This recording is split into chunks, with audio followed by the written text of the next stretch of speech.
건강 음식도 어떻게 먹으면 독이 된다? 이렇게 먹으면. 자, 한번 살펴보도록 하겠습니다. 자, 건강 음식을, 산 음식을 죽은 음식으로 먹으면 병이 걸리는데요. 어떻게 하면 병이 걸리냐면, 조리하면 영양분이 어떻게 된다? 파괴가 된다. 첫째, 조리하면 어떻게 영양분이 파괴되는가? 단백질이 파괴가 됩니다. 변성됩니다. 쉽게 말하면 불에 익히면 단백질이 열이나 산이나 알칼리나 자외선에 의해서 분자 구조를 변형시키면 원래의 생물학적 특성을 파괴해서 비타민도 파괴되고 미네랄도 파괴되고 각종 효소도 엔자임도 다 파괴된 이러한 화학적인 음식을 먹기 때문에 단백질이 변성이 돼서 병이 된다는 것입니다. 특별히 불로 조리하는 행위는 음식의 단백질을 변성시키기 때문에 음식이 아미노산으로 분해되는 것을 방해해서 특별히 우리가 섭취하는 모든 단백질은 일단은 우리 몸에 들어올 때 단일 개별 아미노산으로 분해되어야지만 우리 몸에서 흡수가 되고 사용될 수가 있는데 단백질이 변성되기 때문에 음식이 아미노산으로 분해가 되지 못한다는 것입니다. 자, 예를 한번 들어보겠습니다. 여러분, 머리카락은 뭡니까? 탄수화물입니까? 단백질입니까? 네, 주로 단백질입니다. 머리카락 한 가닥을 공 모양으로 이렇게 똘똘똘 마른 다음에 쭉 다시 잡아당기면 원래 모양으로 되돌아가죠. 그런데 머리카락 한 가닥을 공 모양으로 동글동글동글동글 만 다음에 촛불 위에다가 잠시 동안만 이렇게 두면 머리카락이 어떻게 될까요? 이렇게 타면서 또르륵 말려버리면서 화학작용이 일어나죠. 머리카락을 잡고 있는 손가락에 머리카락이 달라붙어 버리고 절대로 쭉 길게 원래 형태로 절대 되돌릴 수 없는 사실을 보게 됩니다. 마찬가지로 자, 계란을 후라이팬에 깨트려 버리면 되돌릴 수 없는 화학적인 변화가 일어납니다. 어떤 변화? 일단 단백질 분자가 서로 융합돼서 응고가 되면 우리 몸의 소화효소로도 쉽게 분해할 수 없어져서 소화효소들이 최대로 할 수 있는 일은 부분적인 분해를 하기 위해서 폴리펩티드 형태로 만들어 버립니다. 이 얘기가 무슨 얘기냐면 우리 몸은 부분적으로 분해된 단백질 덩어리인 폴리펩티드가 이 단백질 덩어리인데 요걸 부분적으로 분해시켜서 신장을 통해서 제거해야 될 외부 침입자로 인식한다는 것입니다. 단백질을 어떻게 하면? 가열했더니 변성이 돼서 신장이 외부 침입자로 인식한다는 것입니다. 또한 당연히 신장의 세포벽은 이러한 물질들을 쉽게 운반할 수가 없게 되기 때문에 이러한 산성 폐기물이 몸에 축적이 되면서 신장 결석증이 생기고 결국 신부전증을 초래한다는 것입니다. 이해되시죠? 이렇게 소화되지 않은 단백질이 각종 알러지 리액션, 알레르기나 아토피, 관절염, 오늘날 모든 질병의 원인을 일으키고 신드롬인 장, 누수, 증후군 그리고 각종 자가 면역 질환을 유도하는 범인이 바로 단백질을 변성시키는 조리된 가열한 음식이라는 것입니다. 두 번째, 조리하면 영양분이 어떻게 파괴가 되는가? 탄수화물이 번영이 됩니다. 우리는 이 탄수화물을 덱스트린화해서 포도당으로의 분해를 촉진시켜줘야 하는데 복합 탄수화물인 감자나 고구마를 가열해주면요. 특별히 기름에 가열하시면 캐러멜화되어서 분자들이 끈적끈적한 당밀로 융합이 돼버립니다. 여러분 아시는 것처럼 뭐 감자 전분 이런 거 아시잖아요? 덱스트린과 녹말은 식물성 접착제의 원료로도 사용되죠. 결국에 탄수화물을 조리하면 녹말식품이 가진 에너지의 잠재력을 70%밖에 활용하지 못한다는 것입니다. 따라서 현미밥이나 구운 감자나 고구마도 비교적 건강식이라고 여러분들 알고 있지만 살아있는 과일과 채소에 살아있는 자연 탄수화물보다는 자선책이라는 것입니다. 그래서 여러분들이 레디컬 리미션의 켈리 터너 박사님께서 말기 터미널 환자들이 회복된 사례 중에 가장 대표적인 사례는 우리 식단에서 암세포의 스위치를 켰다 껐다 하는 주범인 동물성 단백질과 동물성 지방을 제어하는 것이 첫 번째고 두 번째는 뭐였어요? 여러분 기억나세요? 뭐예요? 자연 탄수화물을 어떻게? 16서빙은 너무 많죠? 그래서 여러분들이 더글라스 그레이엄 박사님이나 많은 영양학자들이나 많은 암 전문가들이 채소 위주의 식단, 특별히 산 음식 위주의 식단으로 60%에서 80%를 자연 탄수화물을 드시라고 말씀드리는 것입니다. 이해되시죠? 건강식 하신다고 조리된 음식만 먹는 게 건강식이 아니라는 것입니다. 이번 시간에 여러분들의 오해가 풀리시게 되기를 간절히 바랍니다. 또 조리된 복합 탄수화물은 높은 혈당 반응을 일으키죠. 녹말식품이 열에 가열이 되면 당 분자가 녹는 현상이 발생하면서 혈당을 높여줍니다. 조리된 탄수화물, 특별히 식이섬유를 정제한 곡물, 특별히 밀가루나 쌀가루를 먹으면 혈당 수치가 쑥쑥쑥쑥 올라가죠. 탄수화물을 실컷 드신 다음에 거기다 고기도 또 먹어야 되고 디저트로 매실 음료까지 달달하게 매실 음료까지 설탕이 잔뜩 들어있는 그것까지 먹으니까 여러분의 이 세포 내 환경이 어떻게 돼요? 발효가 되어서 방구가 뿡뿡뿡뿡 나오는데 정말 역겨운 방구 냄새가 나고 알코올, 아세트산, 발효의 부산물들을 마구마구 발산하시게 되는 겁니다. 자, 그래서 이렇게 발효 음식을 먹기 때문에 여러분들이 가스가 차고 알코올, 아세트산 같은 발효의 부산물에 의해서 젖산, 피부로산 같은 각종 독소들이 여러분 몸에 가득 차게 되는데 특별히 이 알코올은 접촉하는 모든 세포를 죽이는 원형질의 독이라는 것입니다. 순수한 형태의 아세트산 역시 독으로 알려져 있고 이것을 물로 희석하면 식초가 되고 식초 역시 유독하다는 것입니다. 여러분들은 그 식초 대신에 뭘 드시면 돼요? 요리하실 때? 신맛을 하시고 싶으면 레몬이나 과일의 신맛을 활용하시면 좋겠죠. 가장 우려가 되는 것은 요리의 화학작용에 의해서 고탄수화물 음식에서 뭐가 발생이 되더라? 감자를 튀기니까 강력한 발암물질인 아크릴라마이드가 생성이 되고 이 치명적인 화학성분이 빵을 만들고 감자칩, 크래커, 감자튀김, 기타 건조된 녹말식품에 다량 함유가 되어 있는 것이 강력한 발암물질인 아크릴라마이드라는 것입니다. 여러분들이 늘 아시는 사실이지만 상당히 중요한 내용입니다. 자, 조리하면 영양분이 어떻게 파괴가 된다? 여러분이 암에 왜 노출이 됐다? 조리해서 음식을 먹어서 내 몸에 발암물질이 가득 차 있다는 것입니다. 자, 모든 종류의 비만증이나 각종 질병은 어디에서부터 출발한다? 지방을 가열하는 것에서부터 출발한다. 자, 가열된 지방은 세포의 호흡을 방해해서 암과 심장병을 발생시키고 지방을 가열해지면 지방이 썩는 것을 일명 영양학적인 용어로 뭐라 그래요? 과산화지방. 지방이 썩어서 간암의 가장 큰 원인이 지방이 썩어서 과산화지방이 된 게 세포 내에 축적이 되는 게 간암입니다. 아시죠? 예. 자, 그래서 이제 콩이나 이런 레시틴 성분이 많은 성분을 드시면 토마토나 이런 성분들이 간암 환자들의 이 지방을 녹여주죠. 자, 그런 것에 대한 지혜가 필요하죠. 그래서 이러한 과산화지방이 되면 빨리 부패되고 강력한 발암물질을 만들기 때문에 여러분들이 주의하셔야 되고 특별히 동물성은 말할 것도 없지만 식물성 지방도 특별히 여러분들이 나가시면 전화가 와요. 견과류, 생견과류 어디서 사요? 라고 전화하시는 분들이 많아요. 나가보니까 어때요, 여러분? 견과류가 여러분들 뭐 하루 견과 하시면서 드시는데 죄다 다 뭐예요?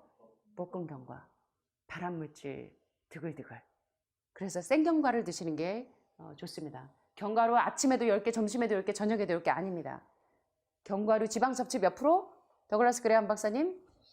10%. 예. 지방 소화시키기 어렵다고 말씀드렸습니다. 특별히 저녁에는 드시지 않는 게 좋습니다.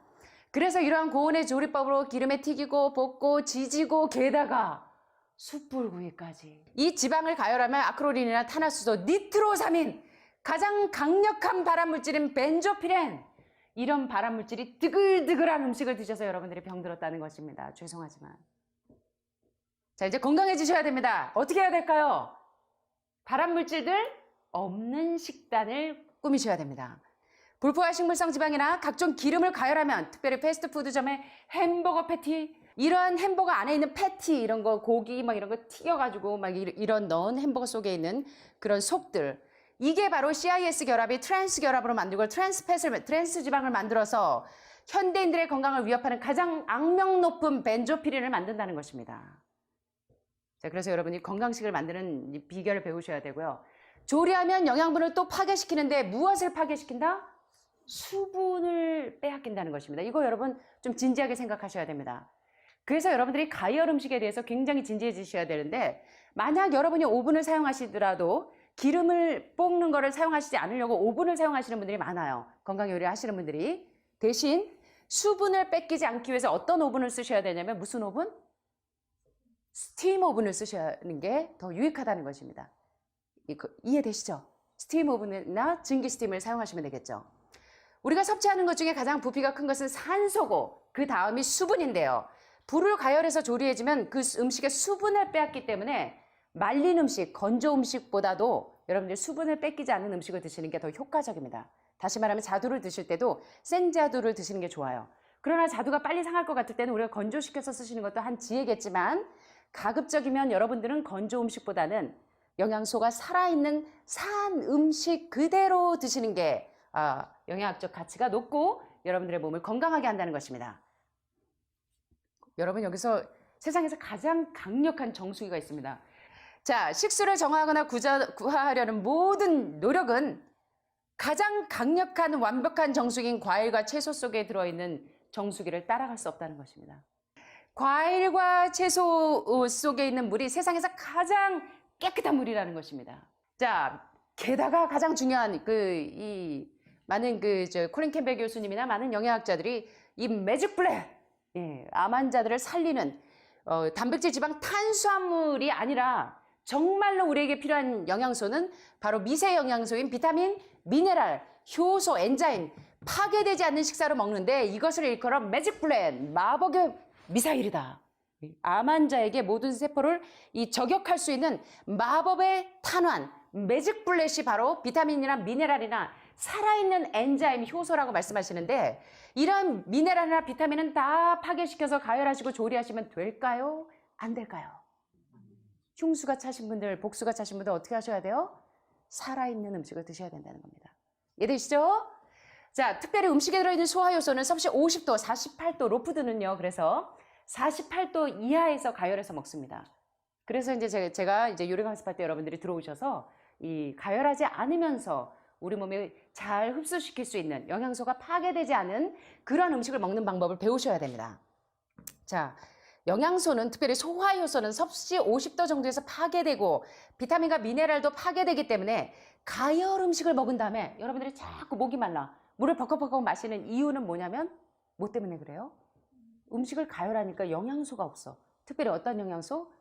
목마르지 않게 하는 영양소가 충분하면 목이 안 말라요. 왜 자꾸 탈수 현상이 오냐면 영양소가 없는 가열 음식으로 조리를 했기 때문에 비타민이나 미네랄이 파괴가 됐기 때문에 여러분들이 자꾸 목이 말라서 영양소가 부족하니까 미네랄을 자꾸 먹는 것입니다. 이해되십니까? 자, 그래서 비타민과 미네랄과 효소와 같은 삼중 이 오케스트라가 잘 활약할 수 있도록 여러분은 영양소가 파괴되지 않은 음식을 드셔야 되는데 우리가 열을 가해서 자연 상태 음식을 변형시키면 대부분의 비타민, 미네랄, 효소와 같은 미세 영양소들이 손상되거나 활력을 잃어버려서 말 그대로 뭐만 남는다? 칼로리 덩어리인 무슨 음식? 시체 음식. 야, 말만 들어도 무섭죠? 시체 음식을 먹어서 우리가 시체가 된다는 것입니다. 이해되시죠? 그래서 우리가 편안하게 식사할 수 있는 음식의 온도는 대략 40도 정도로 그 이상 음식을 가열하면 대부분의 영양소가 변형되거나 파괴되기 때문에 여러분들이 이제 인식의 전환이 필요한데 입에 좋은 음식, 다시 말해 열을 가해서 부드러워진 음식일수록 몸에는 좋다, 나쁘다? 나쁘다는 인식의 전환이 필요하다는 것입니다. 자, 그래서 로푸드는 48도 이하의 불로 조리한 음식과 화학적인 가공을 거치지 않은 자연 음식이 바로 무엇이다? 제가 로푸드 한다 그러니까 로푸드가 패스트푸드의 반대인 줄 아시고 천천히 만드는 음식인 줄 아시는데 로푸드가 뭐라고요, 여러분? 비타민이나 미네랄이나 효소가 파괴되지 않도록 열에 가하지 않은 48도 이하의 불로 조리한 음식과 화학적인 공정을 거치지 않은 음식, 자연 음식을 이야기하는 것이 로푸드입니다. 자, 그런데 예외가 있습니다. 예외가. 가열에도 좋은 애가 있어요. 여러분 아시는 것처럼 리코펜 신화입니다. 예. 또 당근은 어떻게 해서 먹어요? 가열해서. 예, 지용성 비타민은. 자, 토마토의 리코펜 신화를 보면 토마토는 세계 10대 장수 식품의 하나일 정도로 울트라 슈퍼 푸드죠. 토마토에 있는 리코펜은 가열하면 가열할수록 리코펜 상승 효과가 높아져서 리코펜이 우리 몸에서 흡수가 잘 되도록 하는데 특별히 토마토에 있는 이 색깔, 이 색소인 붉은 색소는 색소를 일컬어 리코펜이라고 하는데 이 리코펜은 심장을 튼튼하게 해주고 강력한 항암 작용을 하죠. 게다가 중요한 것은요. 제가 왜 보식할 때 자꾸 이 히포습을 자꾸 우리 모든 요리에 제가 히포습을 많이 강조하는 이유가 그겁니다. 토마토를 오래 가열한 거. 왜 자꾸 먹이냐면 특별히 고기에서 지방에서 나오는 이 지방과 가열하면 불이 만나면 뭐가 나온다고요? 강력한 벤조피린과 같은 발암물질이 나오는데 이 발암물질을 중화하는 중화제가 있습니다. 걔가 누구예요? 걔가 누구예요? 토마토 속에 있는 리코펜 성분입니다. 자, 그런데 리코펜 성분이 어떻게 이제 활성화되냐면 비타민 C와 이 리코펜은 활성산소를 없애줘서 자, 암은 뭐 때문에 생겼는데? 세포가 산성화돼서 활성산소가 많아서 생겼는데 이 활성산소를 녹여주는 애가 누구더라? 토마토에 있는 리코펜 성분이더라. 게다가 칼로리로 낮아서 살을 빼는 데도 좋고 잠을 못 주무시는 불면증, 만성피로, 변비에도 효과적인데 자, 이 리코펜이 어쩔 때 이게 좋냐면 토마토를 생으로 먹는 것보다 가열을 했더니 비타민C는 2분 가열하니까 10%, 15분 가열했더니 15% 감소되고 30분 가열하니까 29%가 감소가 되는데 물론 토마토를 생토마토로 먹을 때는 비타민C의 이점은 있는데 가열을 했더니 어떤 이점이 있냐면 내 몸의 독소를 중화시키는 중화제로 활약을 해서 리코펜이 트랜스 변화되고 리코펜 시스 인체에 흡수가 가능한 리코펜으로 전환되는 게 몇 프로나 증가하냐면 무려 2분 가열했을 때 54%, 15분 가열했을 때 171%, 30분 가열했더니 몇 프로? 164%나 리코펜 트랜스로 증가하더라.